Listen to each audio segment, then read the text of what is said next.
Praise the lord. ದೇವರ ನಾಮಕ್ಕೆ ಸ್ತೋತ್ರ ಉಂಟಾಗಲಿ. ದೇವರ ಮಕ್ಕಳೇ, ಯೇಸು ಕ್ರಿಸ್ತನ ನಾಮದಲ್ಲಿ ನಾನು ನಿಮ್ಮೆಲ್ಲರನ್ನು ವಂದಿಸುತ್ತೇನೆ. ಪವಿತ್ರಾತ್ಮನ ಸತ್ಯವೇದದಲ್ಲಿ ಅನೇಕ ಸ್ತ್ರೀಯರ ಕುರಿತು ಬರೆಸಲ್ಪಟ್ಟಿದ್ದಾರೆ. ನಾವು ಈ ದಿನ ಸ್ತ್ರೀಯರ ಕುರಿತು ಧ್ಯಾನ ಮಾಡಲಿಕ್ಕೆ ಹೋಗೋಣ ಪ್ರಿಯರೇ. ನಾವಿದನ್ನು ಧ್ಯಾನ ಮಾಡಲಿಕ್ಕೆ ಹೋಗುವಂಥ ಸ್ತ್ರೀಯರೆಂದರೆ ನೋಹಾನನ ಹೆಂಡತಿ. ಪ್ರಿಯರೇ, ನೋಹಾನನ ಹೆಂಡತಿ ಕುರಿತು ಸತ್ಯವೇದದಲ್ಲಿ ನೋಹಾನನ ಹೆಂಡತಿ ಅಂತ ಮಾತ್ರ ಬರೆಸಲ್ಪಟ್ಟಿದ್ದಾರೆ. ಆದರೆ ವಾಕ್ಯಗಳನ್ನು ನಾವು ಗಮನಿಸುವುದಾದರೆ ನೋಹಾನನ ಹೆಂಡತಿ ಗಂಡನ ಮಾತಿಗೆ ಹೇಗೆ ವಿಧೇಯಳಾಗಿದ್ದಳು, ಹೇಗೆ ಉತ್ತಮವಾದ ಹೆಂಡತಿಯ ಸ್ಥಾನವನ್ನು ತುಂಬಿದರು, ಜವಾಬ್ದಾರಿಯಾದ ಒಬ್ಬ ಸ್ತ್ರೀಯಾಗಿ ಕಾಣಬಹುದು ಪ್ರಿಯರೇ. ನೋಹಾನನ ಹೆಂಡತಿಯ ಕುರಿತು ನೋಡುವುದಾದರೆ ಮೊದಲು ನೋಹಾನನ ಕುರಿತು ನಾವು ನೋಡಿಕೊಂಡು ಬರಬೇಕು ಪ್ರಿಯರೇ. ನಾವು ಓದಿಕೊಳ್ಳೋಣ. ಆದಿಕಾಂಡ 6ನೇ ಅಧ್ಯಾಯದಲ್ಲಿ 5ನೇ ವಚನಗಳು, ಮನುಷ್ಯರ ಕೆಟ್ಟತನವು ಭೂಮಿಯ ಮೇಲೆ ಹೆಚ್ಚಾಗಿರುವುದನ್ನು ಅವರು ಹೃದಯದಲ್ಲಿ ಯೋಚಿಸುವುದೆಲ್ಲವೂ ಯಾವಾಗಲೂ ಬರೀ ಕೆಟ್ಟದಾಗಿರುವುದನ್ನು ಯೆಹೋವನು ನೋಡಿ ತಾನು ಭೂಮಿಯ ಮೇಲೆ ಮನುಷ್ಯರನ್ನು ಉಂಟು ಮಾಡಿದ್ದಕ್ಕೆ ಪಶ್ಚಾತ್ತಾಪ ಪಟ್ಟು ತನ್ನ ಹೃದಯದಲ್ಲಿ ನೊಂದುಕೊಂಡರು. ಮತ್ತು ಯೆಹೋವನು, ನಾನು ಸೃಷ್ಟಿಸಿದ ಮನುಷ್ಯ ಜಾತಿಯನ್ನು ಭೂಮಿಯ ಮೇಲಿನಿಂದ ಅಳಿಸಿ ಬಿಡುವೆನು, ಅದನ್ನು ಉಂಟು ಮಾಡಿದ್ದಕ್ಕೆ ನನ್ನಲ್ಲಿ ಪಶ್ಚಾತ್ತಾಪ ಹುಟ್ಟಿತು, ಮನುಷ್ಯರೊಂದಿಗೆ ಸಕಲ ಮೃಗ ಕ್ರಿಮಿ ಪಕ್ಷಿಗಳನ್ನು ಅಳಿಸಿ ಬಿಡುವೆನು ಅಂದುಕೊಂಡರು. ಆದರೆ ನೋಹಾನನಿಗೆ ಯೆಹೋವನ ದಯವು ದೊರಕಿತು. ಹಲ್ಲೆಲೂಯಾ. ಈ ವಾಕ್ಯದಲ್ಲಿ ಮನುಷ್ಯರ ಕೆಟ್ಟತನವು ಭೂಮಿಯ ಮೇಲೆ ಹೆಚ್ಚಾಗಿರುವುದನ್ನು ದೇವರು ನೋಡಿ ಮನುಷ್ಯರನ್ನು ಉಂಟು ಮಾಡಿದ್ದಕ್ಕೆ ಪಶ್ಚಾತ್ತಾಪ ಪಟ್ಟರು, ಹೃದಯದಲ್ಲಿ ನೊಂದುಕೊಂಡರು ಎಂದು ನೋಡುತ್ತೇವೆ ಪ್ರಿಯರೇ. ಜಲಪ್ರಳಯದಿಂದ ಎಲ್ಲಾ ಜನರನ್ನು ಅಳಿಸಿ ಬಿಡಬೇಕೆಂದು ದೇವರು ತೀರ್ಮಾನಿಸಿದ್ದನ್ನು ನೋಡುತ್ತೇವೆ. ಹಲ್ಲೆಲೂಯಾ. ಆದರೆ ಇಲ್ಲಿ ನೋಹಾನನ ಮೇಲೆ ದೇವರ ದಯೆ ಇರೋದನ್ನು ನೋಡಬೇಕು. ಹಲ್ಲೆಲೂಯಾ.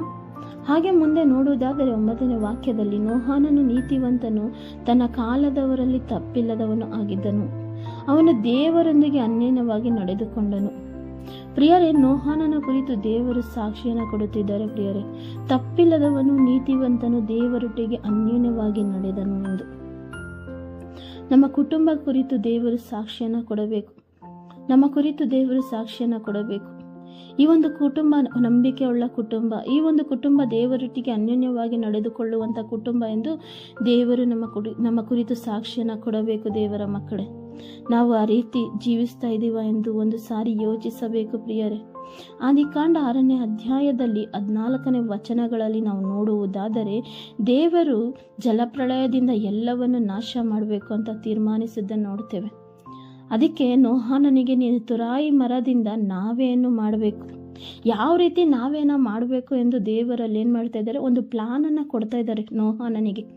ಈ ರೀತಿಯಾಗಿ ನೀನು ಮಾಡಬೇಕು, 3 ಅಂತಸ್ತಿನ ನಾವೇನ ಮಾಡಬೇಕು ಎಂದು ದೇವರಲ್ಲಿ ಒಂದು ಪ್ಲಾನನ್ನು ಕೊಡೋದನ್ನು ನೋಡ್ತೇವೆ. ಯಾಕಂದರೆ ಮನುಷ್ಯರ ಕೆಟ್ಟತನ ಹೆಚ್ಚಾಗಿದೆ, ದೊಡ್ಡ ಮಳೆ ಬರಲಿಕ್ಕೆ ಹೋಗ್ತಿದೆ. ಆದರೆ ನೋಹಾನನ ಕುಟುಂಬನ ಉಳಿಸಬೇಕು ಎಂದು ದೇವರು ನಾವೇ ಅಲ್ಲಿ ಮಾಡುವುದಕ್ಕೆ ಹೇಳಿದ್ರು. ನೋಹಾನನ ಕುಟುಂಬದ ಮೇಲೆ ದೇವರ ದಯೆ ಇತ್ತು. ಆ ಕುಟುಂಬನ ಹೇಗಾದರೂ ಮಾಡಿ ಉಳಿಸ್ಬೇಕು ಅಂತ ದೇವರು ನಾವೇನ ಮಾಡಲಿಕ್ಕೆ ಹೇಳಿದ್ರು ಪ್ರಿಯರೇ. ಅದೇ 6ನೇ ಅಧ್ಯಾಯದಲ್ಲಿ 17ನೇ ವಚನಗಳು ನಾವು ನೋಡುವುದಾದರೆ, ನಾನಂತೂ ಭೂಮಿಯ ಮೇಲೆ ಜಲಪ್ರಳಯವನ್ನು ಬರಮಾಡಿ ಆಕಾಶದ ಕೆಳಗಿರುವ ಸಕಲ ಪ್ರಾಣಿಗಳನ್ನು ಅಳಿಸಿಬಿಡುವೆನು, ಭೂಮಿಯಲ್ಲಿರುವ ಸಮಸ್ತವು ಲಯವಾಗುವುದು. ಆದರೆ ನಿನ್ನ ಕೂಡ ನನ್ನ ನಿಬಂಧನೆಯನ್ನು ಮಾಡುತ್ತೇನೆ, ನೀನು ಹೆಂಡತಿ ಮಕ್ಕಳು ಸೊಸೆಯರು ಸಹಿತವಾಗಿ ನಾವೆಯಲ್ಲಿ ಸೇರಬೇಕು. ಇದಲ್ಲದೆ ಜೀವಿಗಳ ಪ್ರತಿ ಜಾತಿಯಲ್ಲೂ ಒಂದು ಗಂಡು ಒಂದು ಹೆಣ್ಣು, ಹೀಗೆ ಎರಡೆರಡನ್ನು ನಾವೆಯಲ್ಲಿ ಸೇರಿಸಿ ನಿನ್ನೊಂದಿಗೆ ಉಳಿಸಿ ಕಾಪಾಡಬೇಕು. ಹಲ್ಲೆಲೂಯಾ.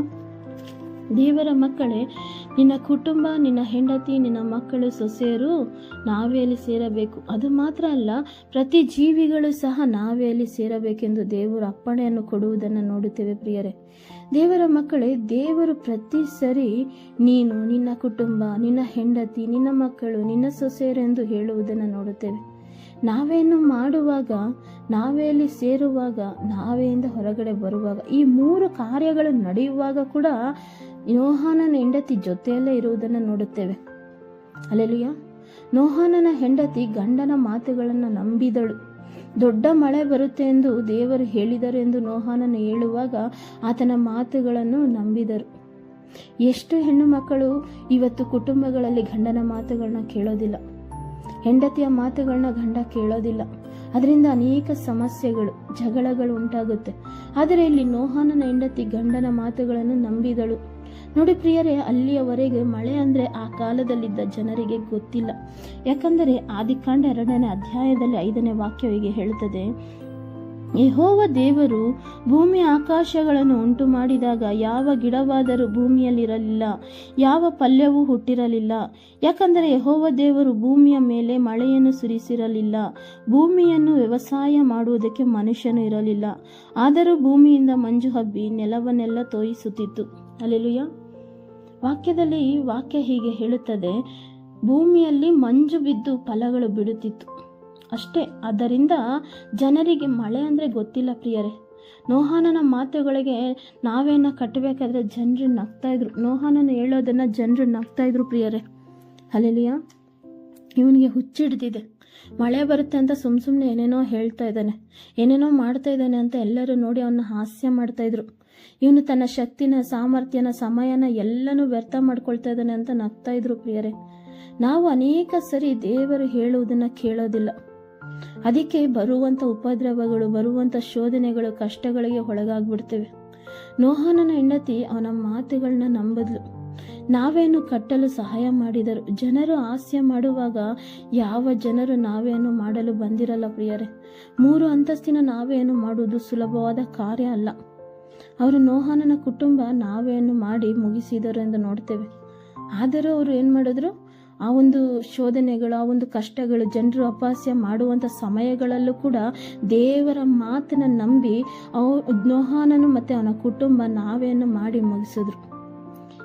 ಹಲ್ಲೆಲೂಯಾ. ಹೆಂಡತಿ ಹೇಗೆ ನೋಹಾನನ ಮಾತುಗಳನ್ನು ನಂಬಿ ವಿಧೇಳಾಗಿ ನಡೆದುಕೊಂಡು ಪ್ರತಿಯೊಂದು ಸಮಯದಲ್ಲಿ ಜೊತೆಯಾಗಿ ನಿಂತಿರುವುದನ್ನು ನೋಡ್ತೇವೆ ಪ್ರಿಯರೇ.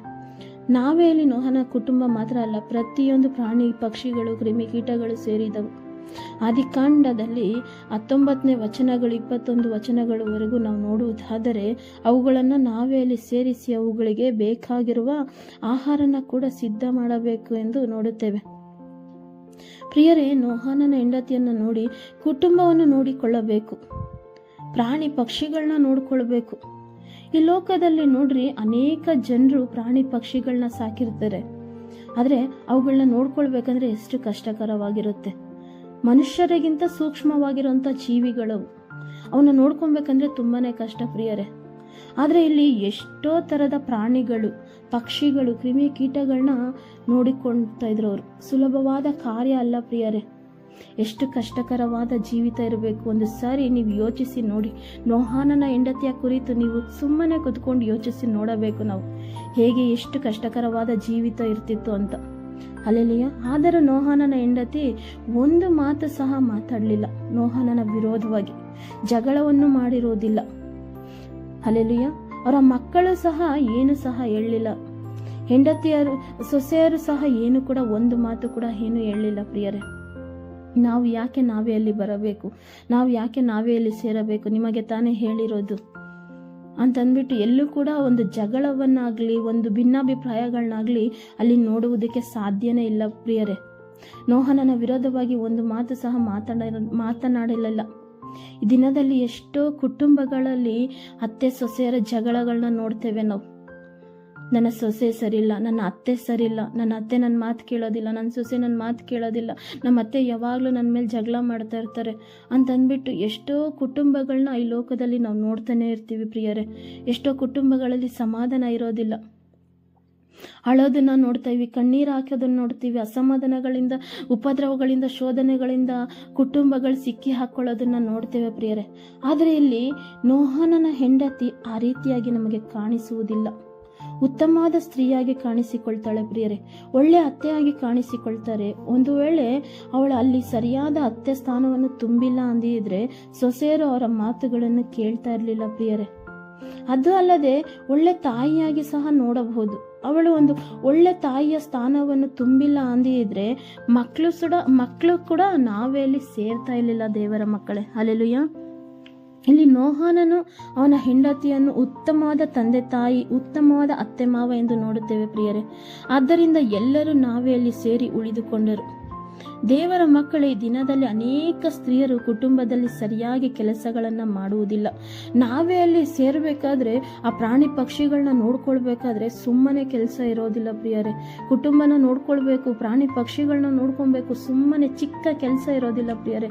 ತುಂಬಾ ಅಧಿಕವಾದ ಕೆಲಸ ಇರುತ್ತೆ, ಕಷ್ಟಕರವಾದ ಕೆಲಸ ಇರುತ್ತೆ. ಅದೆಲ್ಲವನ್ನು ಅವ್ರು ಏನ್ ಮಾಡಿದ್ರು, ಮಾಡಿ ಮುಗಿಸಿದ್ರು. ಈ ದಿನಗಳಲ್ಲಿ ನೋಡ್ರಿ, ಅನೇಕ ಸ್ತ್ರೀಯರು ಕುಟುಂಬಗಳಲ್ಲಿ ಏನ್ ಮಾಡೋದಿಲ್ಲ, ಕೆಲಸಗಳನ್ನ ಮಾಡ್ಬೇಕಂದ್ರೆ ಸುಮ್ಮನೆ ಏನೋ ಒಂದು ಜಗಳಗಳನ್ನ ಮಾಡ್ಕೊಳ್ತಾ ಇರ್ತಾರೆ. ಆದ್ರೆ ಅನೇಕ ಸ್ತ್ರೀಯರು ಸುಮ್ಮನೆ ಹರಟೆ ಹೊಡಿತಾ ಇರ್ತಾರೆ, ತಿರುಗಾಡ್ತಾ ಇರ್ತಾರೆ. ಇಲ್ಲ ಅಂದ್ರೆ ಬೆಳಗ್ಗೆಯಿಂದ ಸಂಜೆವರೆಗೂ ಏನ್ ಮಾಡ್ತಾ ಇರ್ತಾರೆ, ಫೋನ್ಗಳಲ್ಲಿ ಸಮಯಗಳನ್ನ ಕಳೀತಾ ಇರ್ತಾರೆ ಪ್ರಿಯರೇ. ಹಲ್ಲೆಲೂಯ. ಆದ್ದರಿಂದ ಕುಟುಂಬಗಳಲ್ಲಿ ಸಮಾಧಾನ ಇರೋದಿಲ್ಲ ಪ್ರಿಯರೇ. ಉಪದ್ರವಗಳು, ಕಣ್ಣೀರು, ಅಸಮಾಧಾನಗಳಲ್ಲಿ ಸಿಕ್ಕಿ ಹಾಕೊಳ್ಬಿಡ್ತಾರೆ ಪ್ರಿಯರೇ. ಜ್ಞಾನೋಕ್ತಿಗಳಲ್ಲಿ 14ನೇ ವಚನದಲ್ಲಿ 1ನೇ ವಾಕ್ಯ ಹೇಳುತ್ತದೆ, ಜ್ಞಾನವಂತೆಯು ತನ್ನ ಮನೆಯನ್ನು ಕಟ್ಟಿಕೊಳ್ಳುವಳು, ಜ್ಞಾನಹೀನಳು ಅದನ್ನು ಸ್ವಂತ ಕೈಯಿಂದ ಮುರಿದು ಬಿಡುವಳು ಎಂದು ನೋಡುತ್ತೇವೆ ಪ್ರಿಯರೇ. ನೋಹನನ ಹೆಂಡತಿ ಜ್ಞಾನವಂತೆಯ ಒಳ್ಳೆ ಹೆಂಡತಿಯ ಸ್ಥಾನವನ್ನು, ಒಳ್ಳೆ ತಾಯಿಯ ಸ್ಥಾನವನ್ನು, ಒಳ್ಳೆ ಅತ್ತೆಯ ಸ್ಥಾನವನ್ನು ತುಂಬಿದಳು. ಒಳ್ಳೆ ಗುಣವಂತೆ ಸ್ತ್ರೀಯಾಗಿ ನೋಡುತ್ತೇವೆ ಪ್ರಿಯರೇ. ಆದ್ದರಿಂದ ಬರುವಂತ ಜಲಪ್ರಳಯದಿಂದ ಆ ಕುಟುಂಬ ತಪ್ಪಿಸಲ್ಪಡ್ತು. ನಾವು ಆ ರೀತಿಯಾಗಿ ಕಾಣಿಸಿಕೊಂಡರೆ ಬರುವಂತ ಉಪದ್ರವಗಳು ಸಹ ನಾವು ತಪ್ಪಿಸಿಕೊಳ್ತೇವೆ. ಇಲ್ಲ ಅಂದ್ರೆ ಅನೇಕ ಕಷ್ಟ, ಕಣ್ಣೀರುಗಳಿಗೆ ಒಳಗಾಗ್ಬಿಡ್ತೇವೆ ಪ್ರಿಯರೇ. ನಿನಗೆ ತಾಯಿಯ ಸ್ಥಾನವನ್ನು ದೇವರು ಕೊಟ್ಟಿದ್ದಾರ, ಅದನ್ನು ಸರಿಯಾಗಿ ನಿಭಾಯಿಸು ಮಗಳೇ. ಅತ್ತೆಯ ಸ್ಥಾನವನ್ನು ಕೊಟ್ಟಿದ್ದಾರ, ಆ ಸ್ಥಾನವನ್ನು ಸರಿಯಾಗಿ ನಿಭಾಯಿಸು. ಸೊಸೆಯರಾಗಿದ್ದರೆ ಸರಿಯಾದ ಒಂದು ಕುಟುಂಬಗಳನ್ನ ಕಟ್ಟಿಕೊಳ್ಬೇಕು. ಇಲ್ಲ ಅಂದ್ರೆ ಏನ್ ಮಾಡ್ರಿ, ಅನೇಕ ಜನರು ಇವತ್ತು ಕುಟುಂಬದ ಕುರಿತು ಕೊರತೆಗಳನ್ನೇ ಹೇಳ್ತಾ ಇರ್ತಾರೆ. ಅದನ್ನ ದೇವರೊಟ್ಟಿಗೆ ಕುತ್ಕೊಂಡು ಏನ್ ಮಾಡ್ಬೇಕು, ಸರಿಪಡಿಸ್ಕೊಳ್ಬೇಕು. ಜ್ಞಾನವಂತರಾಗಿ ದೇವರೊಟ್ಟಿಗೆ ಕುತ್ಕೊಂಡು, ದೇವರೇ ನನ್ನ ಕುಟುಂಬವನ್ನ ಸರಿಪಡಿಸ್ರಿ, ನನ್ನ ಕುಟುಂಬದಲ್ಲಿ ಈ ರೀತಿಯಾದ ಸಮಸ್ಯೆಗಳಿದಾವೆ, ಈ ರೀತಿಯಾದ ಕಣ್ಣೀರಿದೆ, ಈ ರೀತಿಯಾದ ಜಗಳಗಳಿದೆ ಅಂತ ದೇವರೊಟ್ಟಿಗೆ ನೀ ಕುತ್ಕೊಂಡು ನಿನ್ನ ಕುಟುಂಬನ ಸರಿಪಡಿಸ್ಕೊಳ್ಳೋದಾದ್ರೆ ಬರುವಂತ ಎಲ್ಲ ಕಷ್ಟಗಳಿಂದ ದೇವರು ಬಿಡುಗಡೆ ಮಾಡ್ತಾರೆ. ಬರುವಂತ ಎಲ್ಲ ಸಮಸ್ಯೆಗಳಿಂದ ದೇವ್ರು ನಿನ್ನನ್ನು ಬಿಡಿಸಿ ನಡೆಸ್ತಾರೆ. ಆತನಿಗೆ ಗೊತ್ತು ನಿನ್ನ ಕಣ್ಣೀರು ಏನಂತ, ಆತನಿಗೆ ಗೊತ್ತು ನಿನ್ನನ್ನು ಹೇಗೆ ಬಿಡಿಸ್ಬೇಕು, ನಿನ್ನ ಕುಟುಂಬದಲ್ಲಿ ಹೇಗೆ ಅಭಿವೃದ್ಧಿ ಪಡಿಸ್ಬೇಕು, ನಿನ್ನ ಕುಟುಂಬದಲ್ಲಿ ಹೇಗೆ ಸಮಾಧಾನ ಕೊಡಬೇಕು, ಹೇಗೆ ನಿನ್ನ ಕುಟುಂಬನ ನಡೆಸ್ಬೇಕಂತ ಆತನಿಗೆಲ್ಲನೂ ಗೊತ್ತು. ಆದ್ರೆ ನಾವೇನ್ ಮಾಡೋದಂದ್ರೆ ಆತನಿಗೆ ಏನು ಹೇಳೋದಿಲ್ಲ, ಆತನೊಟ್ಟಿಗೆ ಕುತ್ಕೊಳ್ಳೋದಿಲ್ಲ, ಸಮಯನ ಕಳೆಯೋದಿಲ್ಲ ದೇವರ ಮಕ್ಕಳೇ. ಅದರಿಂದನೇ ಅನೇಕ ಸಮಸ್ಯೆಗಳು ನಮ್ಮನ್ನ ಕಾಡ್ತಾ ಇರುತ್ತೆ. ಭಯ ಪಡಬೇಡ ಅಮ್ಮ, ದೇವರು ನಿನ್ನ ಕಣ್ಣೀರನ್ನ ನೋಡಿದ್ದಾರೆ. ಆತ ನಿನ್ನೆಲ್ಲ ಶೋಧನೆಗಳಿಂದ ಬಿಡಿಸ್ತಾರೆ. ಸರಿ, ನಾವು ಪ್ರಾರ್ಥನೆ ಮಾಡೋಣ. ಕರ್ತನೆ, ನಿಮ್ಗೆ ಸ್ತೋತ್ರ ಮಾಡ್ತೇವೆ ರಾಜ. ಅಪ್ಪ, ಈ ಒಂದು ಒಳ್ಳೆ ಸಮಯಕ್ಕಾಗಿ ನಿಮ್ಗೆ ಸ್ತೋತ್ರ ಮಾಡ್ತೇವೆ ಅಪ್ಪ. ಈ ದಿನ ಕರ್ತನೆ, ನೋಹಾನನ ಹೆಂಡತಿಯ ಕುರಿತು ಧ್ಯಾನ ಮಾಡಲಿಕ್ಕೆ ನೀವು ಸಹಾಯ ಮಾಡಿದ್ದೀರ ಕರ್ತನೆ. ನೋಹಾನನ ಹೆಂಡತಿ ಕರ್ತನೆ ನಂಬಿಕೆಯುಳ್ಳ ಸ್ತ್ರೀಯಾಗಿ ನಾವು ನೋಡ್ತೇವೆ, ಉತ್ತಮವಾದ ಸ್ತ್ರೀಯಾಗಿ ನಾವು ನೋಡ್ತೇವೆ ರಾಜ. ಹೌದು ಕರ್ತನೆ, ನಮ್ಮನ್ನ ಕರ್ತನೆ ನಂಬಿಕೆಯುಳ್ಳ ಸ್ತ್ರೀಯರಾಗಿ, ಉತ್ತಮವಾದ ಸ್ತ್ರೀಯರಾಗಿ, ಗುಣವಂತರ ಸ್ತ್ರೀಯರಾಗಿ ಕರ್ತನೆ ನಮ್ಮನ್ನು ನೀವು ಮಾರ್ಪಡಿಸ್ಬೇಕು ರಾಜ. ನಮ್ಮ ಕುಟುಂಬಗಳನ್ನ ಕರ್ತನೆ ಜ್ಞಾನವಂತರಾಗಿ ಕರ್ತನೆ ನಡೆಸಿಕೊಂಡು ಹೋಗುವಂತ ಸಾಮರ್ಥ್ಯ ನಮಗೆ ಕೊಡಬೇಕಾಗಿ ನಾವು ಕೇಳ್ಕೊಳ್ತೇವೆ ರಾಜ. ಅನೇಕ ಸ್ತ್ರೀಯರು ಇವತ್ತು ಕಣ್ಣೀರಲ್ಲಿದ್ದಾರೆ ಕರ್ತನೆ ಅಪ್ಪ. ಕುಟುಂಬದಲ್ಲಿ ಸಮಸ್ಯೆಗಳನ್ನ ಹೋರಾಡ್ತಿದ್ದಾರೆ ಕರ್ತನೆ, ಅದನ್ನ ಹೇಗೆ ಬಿಡಿಸ್ಕೊಳ್ಳೋದು ಅಂತ ಒದ್ದಾಡ್ತಾ ಇದ್ದಾರೆ ರಾಜ. ದೇವರೇ, ಅವ್ರಿಗೊಂದು ಜ್ಞಾನವನ್ನ ಕೊಟ್ಟು ಕರ್ತನೆ, ತಿಳುವಳಿಕೆನ ಕೊಟ್ಟು ಎಲ್ಲ ಸ್ತ್ರೀಯರಿಗೆ ಕರ್ತನೆ ನೀವು ನಡೆಸಬೇಕಾಗಿ ನಾವು ಕೇಳ್ಕೊಳ್ತೇವೆ ರಾಜ. ಯೇಸುವಿನ ನಾಮದಲ್ಲಿ ಕರ್ತನೆ, ಆಮೆನ್.